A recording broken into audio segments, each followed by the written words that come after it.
नमस्कार। आइए हम जानने की कोशिश करते हैं। यहाँ रंजीत जी है जो पूरे मधेपुरा विधानसभा घूमते हैं, इनसे हम बात करेंगे विधानसभा चुनाव को लेकर। अच्छा, जनता से मिलते हैं, क्या लगता है जनता से क्या बातचीत होती है? मीडिया बंधु को मेरा नमस्कार।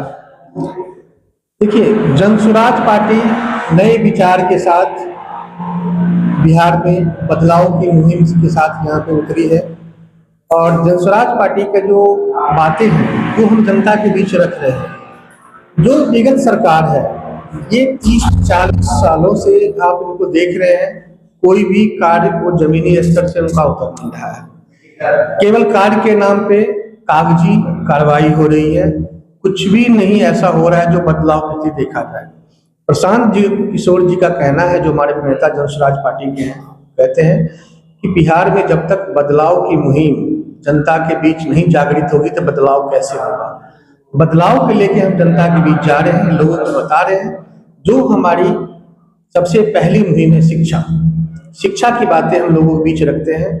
जो इतने सालों से शिक्षा है वो केवल सरकारी स्कूल में आप देख रहे हैं कि शिक्षा के नाम पे कुछ भी नहीं हो रहा, खाना पूर्ति है, केवल बच्चों को खिचड़ी दे दिया जाता है। और जब पढ़ाई की बात होती है तो ना तो टीचर अवेलेबल हो पाते हैं और ना ही शिक्षक उस रूप से, और सरकार ध्यान दे रही है कि शिक्षा की क्या गुणवत्ता हो उस पर ध्यान दिया जाए।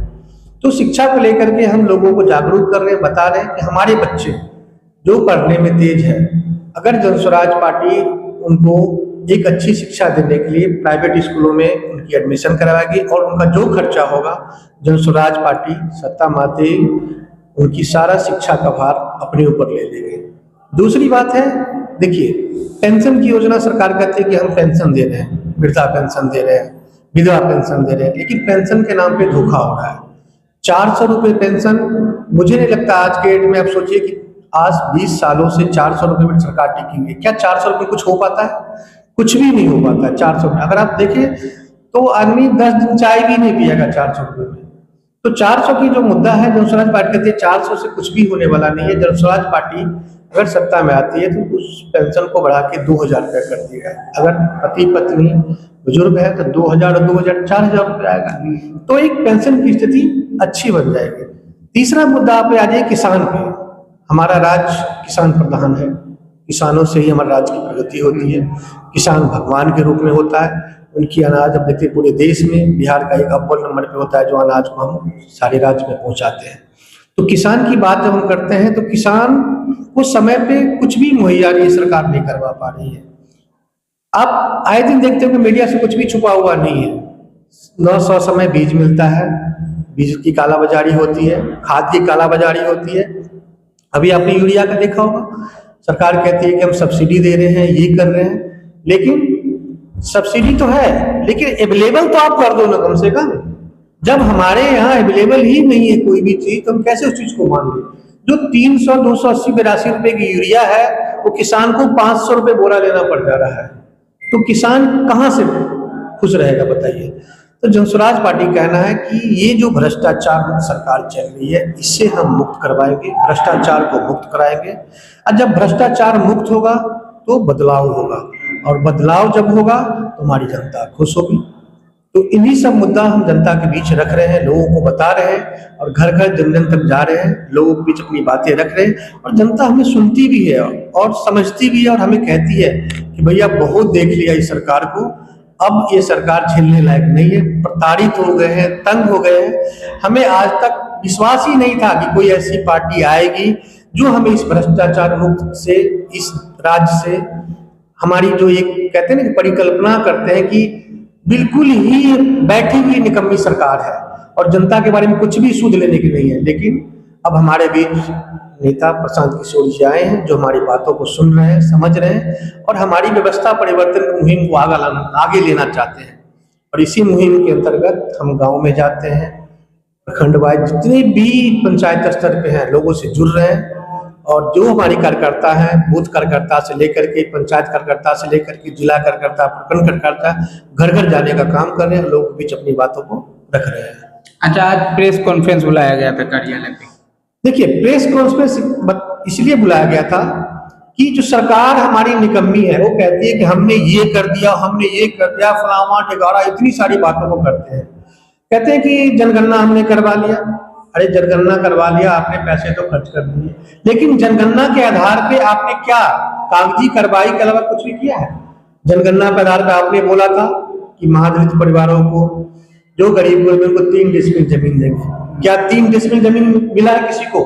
आपसे तो कुछ भी छुपा हुआ नहीं है। आंकड़े में केवल वो कहते हैं कि हमने 2 लाख, 2.25 लाख आंकड़े दिखा रही है कि हमको उपलब्धता हुई है, लेकिन मुझे नहीं लगता कि ये भी उपलब्धता हुई होगा। जहां 40 लाख का आंकड़ा, वहां 2 लाख कुछ भी नहीं हो पाता है। तो ये भी आंकड़ा मुझे लगता है कि सरकार ने जो जारी किया इसमें भी धांधली है। तो प्रशांत किशोर जी कहते हैं कि अगर इस सब बातों को लेकर के हम जनता के बीच जाएंगे, और इनकी शुरुआत 11 मई से मुख्यमंत्री जी का जो पैतृक गांव है नालंदा में, उनके गांव से ही हम वहां से इसका आह्वान करेंगे, जनता के बीच जाएंगे और उनसे पूछेंगे क्या ये सरकार आपको 3 डिसमिल जमीन करवाई है? क्या 2 लाख रुपए आपको मिला है? माननीय मुख्यमंत्री जी ने बोला था कि जो अति पिछड़ा परिवार है, जनगणना जो सर्वे करवाया था उसमें बताया गया था कि उनको 2 लाख रुपए हम देंगे। तो क्या किसी को 2 लाख रुपए तो मिला? एक व्यक्ति आके कह दे कि मुझे 2 लाख रुपए मिला है, मुझे तो नहीं लगता किसी को मिला है। तो हमारे प्रणेता जिन्होंने एक मुहिम छेड़ा है, 1 करोड़ लोगों के पास हमारे जाने का एक मुहिम है, उसके पीछे जितने भी हमारे जनसुराज के नेता हैं, कार्यकारिणी सदस्य हैं, घर घर जाके लोगों से बात करेंगे 3 डिसमिल जमीन के बारे में, क्या आपको 2 लाख रुपए मिला है और सरकार की क्या कार्यविधि रही है और उनसे क्या लाभ मिला है। इन सब बातों को लेके 11 मई से नीतीश कुमार के पैतृक गांव से हमारी शुरुआत होगी, और ये 1 करोड़ लोगों का जो हस्ताक्षर अभियान होगा, ये अभियान की जो हमारी वो है मुख्यमंत्री जी को सौंपेंगे, माननीय राज्यपाल जी को सौंपेंगे और उनको बताएंगे कि देखिए हमारी राज्य में ये स्थिति है। मुख्यमंत्री जी घोषणा तो कर देते हैं, लेकिन ये चीज धरातल पे नहीं उतर पाती है। जैसे मोदी जी कह दिए थे, अरे हम जीतेंगे तो हर किसी को एक व्यक्ति के 15-15 लाख रुपए अकाउंट में पहुंचा देंगे। क्या ये तो जुमला साबित हुआ ना? किसी एक व्यक्ति में अगर 1 लाख रुपए आ गया तो हम समझते हैं कि आ गया होगा, एक तो बिल्कुल ही खोखली साथ में।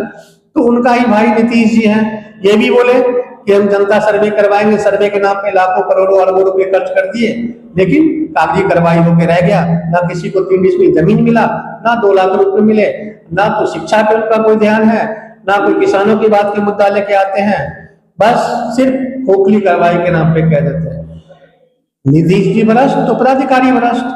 अब जमीन सर्वे की बात लेके देख लीजिए, जमीन सर्वे की जब बात आती है तो हम एक छोटा से छोटा काम करवाने के लिए हम जब जाते हैं, ये उनके ही पदाधिकारी है। जब हमारे मुख्यमंत्री जी भ्रष्ट रहेंगे तो पदाधिकारी भ्रष्ट होंगे। वो 5,000 10,000 की बात तो छोड़िए, 25,000 से नीचे वो बात नहीं करते हैं। एक छोटा सा मोटेशन, एक पर्ची करवाने के लिए 20-25,000 रुपए का डिमांड करते हैं। जनता बिल्कुल त्रास्त हो चुकी है, बिल्कुल पस्त हो चुकी है, और इसलिए जनता अब चाहती है कि बदलाव हो, और बदलाव की मुहिम में जनसुराज पार्टी के साथ जुड़ रही है, उनकी बातों को सुन रही है और हमें उनका साथ भी दे रहे हैं, और वो लोग उनकी बातों को समझ रहे हैं, उनकी बातों को भी हम समझ रहे हैं, और आपकी समस्या उनके सामने हम रख रहे हैं कि देखिए ये जो सरकार है, अंधी सरकार है, भ्रष्ट सरकार है, ये जमीनी कार्रवाई कुछ भी नहीं कर रही, केवल कागजों पे सीमित होकर रह गई है। तो जो विज्ञापन और लोगों के बीच जो हस्ताक्षर अभियान चलाएंगे, उनका ज्ञापन हम राज्यपाल जी को सौंपेंगे, सरकार को सौंपेंगे, मुख्यमंत्री जी को सौंपेंगे। अगर इसके बाद भी अगर सरकार नहीं जागती है तो हम उग्र आंदोलन करने पे बात हो जाएंगे। जो विधानसभा सत्र चल रहा है उस सत्र में जनसुराज पार्टी अपने सारी पदाधिकारी कार्यकर्ताओं के साथ यह विधानसभा का घेराव करेंगे और जिला जिला जाके हर जगह उग्र आंदोलन करेंगे। इस सोई सरकार को जगाएंगे, इस भ्रष्ट सरकार को जगाएंगे, और जनता में जो ये भ्रष्ट नीति जो फैला रहे हैं उनको नीति को जनता के सामने रखेंगे, ताकि 2025 में जनसुराज पार्टी उभर के आएगी और जनता के पूर्ण बहुमत के साथ सरकार बनाएगी। क्या परिचय हुआ? रंजीत कुमार, मुख्य चुनाव प्रभारी मधेपुरा। अभी हमारे साथ रंजीत कुमार जी थे जो मुख्य चुनाव प्रभारी मधेपुरा से थे। तो बहरहाल इस खबर के प्रति आप लोगों की क्या राय है? अगर आप हमारे चैनल को यूट्यूब पे देख रहे हैं तो उसको आप सब्सक्राइब करें, अगर आप फेसबुक पेज को देख रहे हैं तो उसको आप फॉलो करें। खबर आपको कैसा लगा कमेंट बॉक्स में अपनी प्रतिक्रिया अवश्य दें, और मिलते हैं अगले वीडियो में। तब तक के लिए देखते रहे देसी समाचार 11। जय हिंद, जय बिहार।